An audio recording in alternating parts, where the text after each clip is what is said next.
In this video, we're going to look at synapse, starting with definition, classification, functional anatomy of synapse. Then we're going to look at the function, its properties, and then conversion and divergence. Definition. Synapse is the junction between two neurons.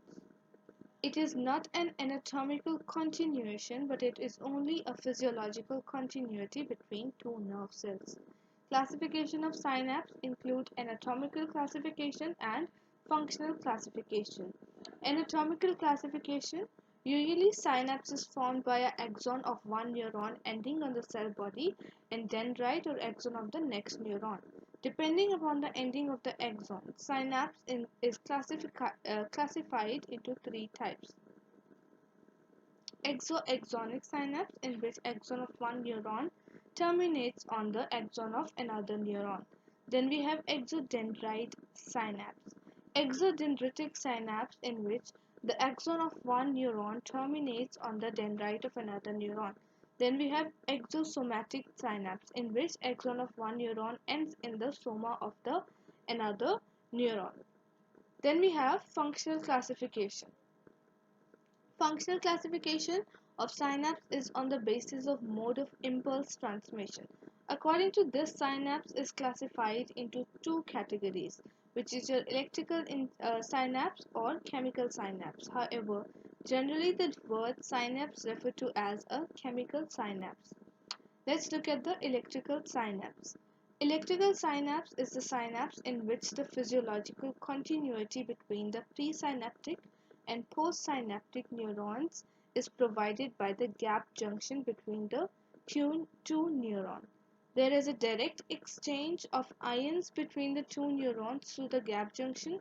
Because of this reason, the action potential reaching the terminal portion of the presynaptic neuron directly enters the postsynaptic neuron. This type of impulse transmission occurs in some of the tissues like cardiac muscle fiber, smooth muscle fibers of intestine, and epithelial cells of lens in the eye. Then we have chemical synapse. Chemical synapse is the junction between a nerve fiber and a muscle fiber, or between two nerve fibers, through which the signals are transmitted by the release of chemical transmitter. In the chemical synapse, there is no continuity between two neurons because of the presence of a space called synaptic cleft between the two neurons. Action potential reaching the presynaptic terminal causes release of neurotransmitter substances from the vesicle of this terminal. Neurotransmitter reaches the postsynaptic neuron through the synaptic cleft and causes the production of potential changes. Structures and function of chemical synapse are given. Let's look at the functional anatomy of synapse. Functional anatomy of a chemical synapse is shown in figure 140.3. Neurons from each of the from which the axon arises is called presynaptic neurons, and the neurons from which on which the axon end is called the postsynaptic neurons. Axon of the presynaptic neurons divide into many smaller branches before forming the synapse. These branches are known as presynaptic axon terminal. Types of axon terminals: there are terminal knobs. Some of the terminals are enlarged slightly like a knob and called as the terminal knobs. Terminal knobs are concerned with excitatory function of the synapse. Then we have terminal coils or free endings. Other terminals are wavy or coiled with free ending without the knob. These terminals are concerned with inhibitory function. Structure of axon terminals and the presynaptic membrane. Presynaptic axon terminal has a definite intact membrane known as a presynaptic membrane. Axon terminal has two important structures, which is your mitochondria and synaptic vesicle. Mitochondria helps in synthesis of neurotransmitter substances, while synaptic vesicle which stores the neurotransmitter substance. Synaptic cleft and postsynaptic membrane. Membrane of the postsynaptic neuron is called the postsynaptic membrane. It contains some receptor proteins. Small spaces in between the presynaptic membrane and the postsynaptic membrane is called your synaptic cleft. The basal lamina of this cleft contain cholinesterase, which destroys the acetylcholine. Functions of synapse. Main function of the synapse is to transmit the impulse. For example, action potential from one neuron to another. However, some of the synapses inhibit these impulses. Inhibit means to stop these impulses. So the impulses are not transmitted to the postsynaptic neuron. On the basis of the functions, synapses are divided into two types. Either they can be excitatory synapses, which will transmit your impulses, or which will commit the excitatory function, and inhibitory synapses, which inhibits the transmission of impulses or causes an inhibitory function. Let's look at the excitatory functions of the synapse. Excitatory postsynaptic potential is the known propagated electrical potentials that develop during the process called the synaptic transmission. When the action potential reaches the presynaptic axon terminal, the voltage-gated calcium channel at the presynaptic membranes are open. Now the calcium ion can enter the axon terminal from the ECF. Calcium ion causes the release of neurotransmitter substance from the vesicle by means of the exocytosis. Neurotransmitter, which is your excitatory in function, passes through the presynaptic membrane and the synaptic cleft and reaches the postsynaptic membrane. Now, the neurotransmitter binds with the receptor protein present in the postsynaptic membrane to form a neurotransmitter receptor complex. This complex causes the production of a known propagated epsp. Common excitatory neurotransmitter in a synapse is acetylcholine. Moving on to the mechanism of development of epsp. Neurotransmitter receptor complex causes an opening of ligand-gated sodium channel. Now the sodium ion from the ECF enters the cell body of the postsynaptic neuron as the sodium ion are positively charged. Resting membrane potential inside the cell body is altered and mild depolarization will develop. This type of mild depolarization is called your epsp. It is a local potential response in the synapse.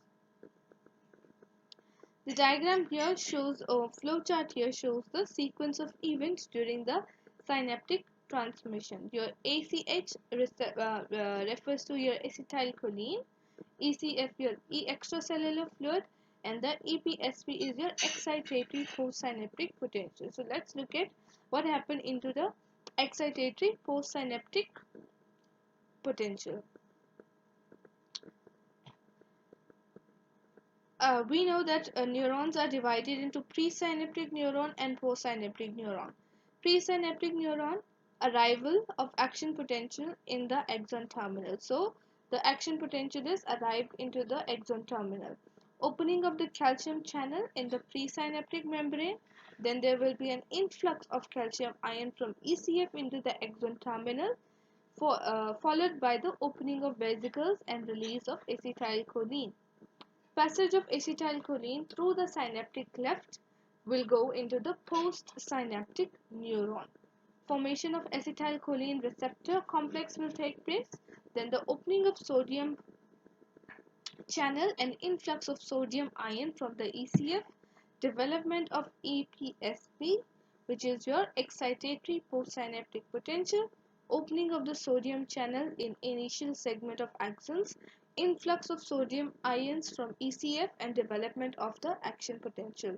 Spread of action potential through the axon of the postsynaptic neuron. This will happen in your excitatory postsynaptic potential. What is the properties of EPSP?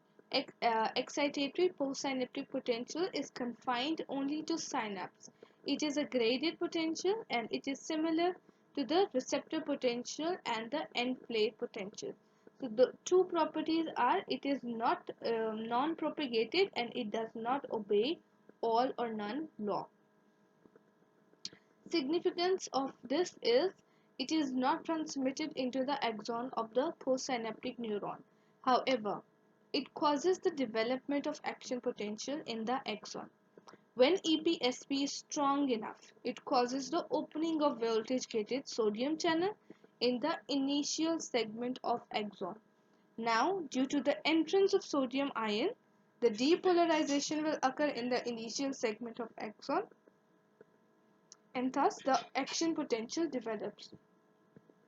From here, the action potential will spread to the other segments of the axon. Then we have inhibitory function.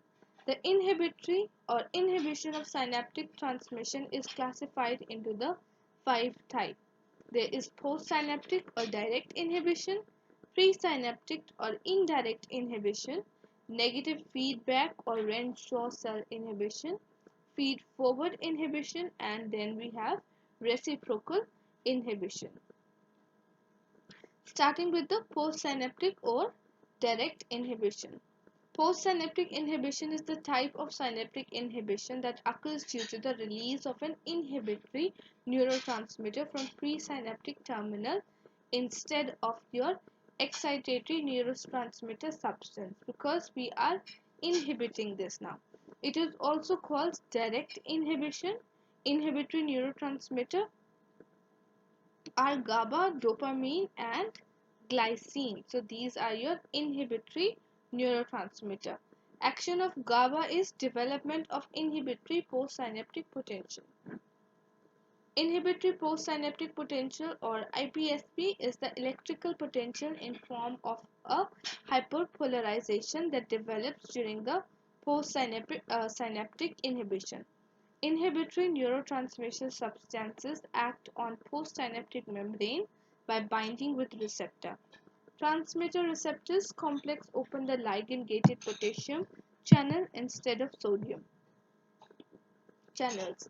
Now the potassium ion, which are available in plenty in the cell body of the postsynaptic neurons, move to ECF.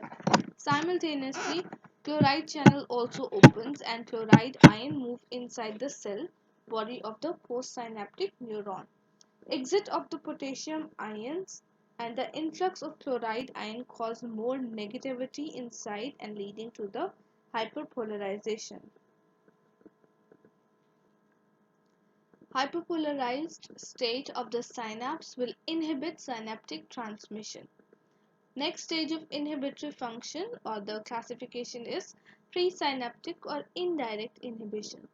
Presynaptic inhibition will occur due to the failure of presynaptic axon terminal to release the sufficient quantity of excitatory neurotransmitter substance. It is called your indirect inhibition.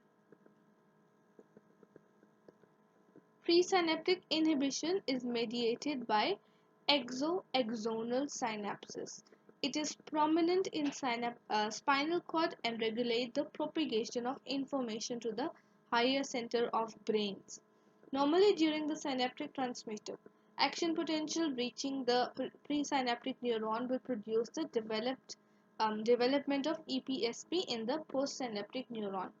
But in the spinal cord, a modulatory neuron called presynaptic inhibitory neuron forms an exoaxonic synapse with the presynaptic neuron. This inhibitory neuron inhibits the presynaptic neuron and decreases the magnitude of your action potential in presynaptic neuron. The smaller the action potential, the reduces the calcium influx. This in turn decreases the quality of neurotransmitter released by a presynaptic neuron. So the magnitude of epsp in the postsynaptic neuron is decreased, resulting in the synaptic inhibition. The next one is Renshaw cells or negative feedback inhibition. You can here see in figure 140.7 the Renshaw cell inhibition. Negative feedback inhibition is the type of synaptic inhibition which is caused by a Renshaw cells in spinal cord. These cells are called small motor neuron present in the anterior gray horn of the spinal cord. Anterior nerve root consists of the nerve fiber which leaves the spinal cord. These nerve fiber arises from the alpha motor neuron in the anterior gray horn of the spinal cord and reaches the effector organ or muscles. Some of the fibers called collateral fibers terminate on the Renshaw cells instead of leaving the spinal cord. When the motor neuron sends motor impulses, some of the impulses reaches the Renshaw cell by passing through the collaterals. Now the Renshaw cells is stimulated. In turn, it sends the inhibitory impulses to alpha motor neuron so that the discharge from the motor neuron is reduced. In this way, Renshaw cells inhibition represents a negative feedback mechanism. A Renshaw cells may be supplied by more than one alpha motor neuron collaterals and it may synapse on the many motor neurons. Next we have feed-forward inhibition. This occurs in cerebellum and it controls the neuronal activity in cerebellum. During the process of neuronal activity in cerebellum, stellate cells and basket cells which are activated by granule cells inhibit the Purkinje cells by releasing GABA. This inhibition is called your feed-forward inhibition.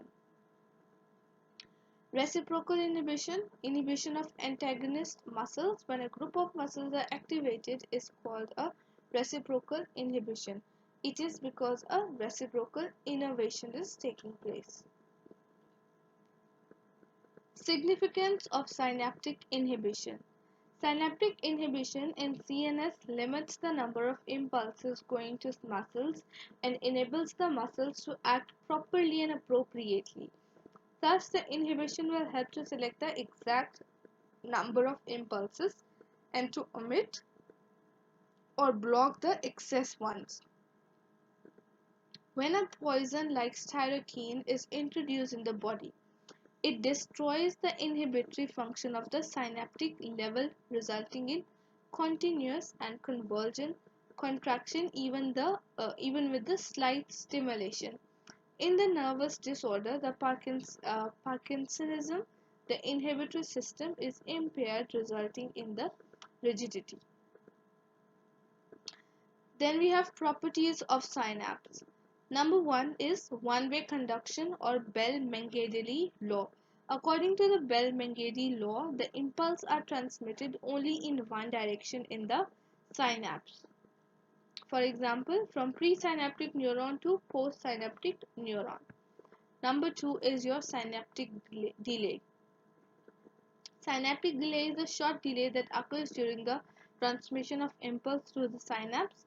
It is due to the time taken for release of neurotransmitter, passage of neurotransmitter from axon terminal, and action of neurotransmitter to open the ionic channel in the postsynaptic membrane. Normal duration of the synaptic delay is 0.3 to 0.5 milliseconds. Synaptic delay is the one of the causes of the reaction time of the reflex activity. What is the significance of synaptic delay? Determination of synaptic delay helps to find out whether the pathway for a reflex is monosynaptic or polysynaptic. Next is fatigue. During the continuous muscular activity, synapses become the seat of fatigue along with the bed cells present in motor area of the frontal lobe of the cerebral cortex. Fatigue at synapse is due to the depletion of neurotransmitter substances acetylcholine. Depletion of acetylcholine can occur because of the two factors. Soon after the action, acetylcholine is destroyed by acetylcholinesterase. Due to the continuous action, new acetylcholine is not synthesized. So these are the two causes why the depletion of ACH or acetylcholine occurs. The fourth property is summation. Summation is the fusion of effects of the progressive increase in excitatory and postsynaptic potential in the postsynaptic neurons when many presynaptic excitatory terminals are stimulated simultaneously, or when single presynaptic terminal is stimulated repeatedly. Increased epsp triggers the axon potential in the initial segment of the axon postsynaptic neuron. Summation is of two types. There is spatial summation and there is temporal summation. Spatial summation occurs when many presynaptic terminals are simultaneously stimulated, while temporal summation occurs when one presynaptic terminal is stimulated repeatedly. Thus, both spatial summation and temporal summation plays an important role in facilitation of the response. Next property is electrical property.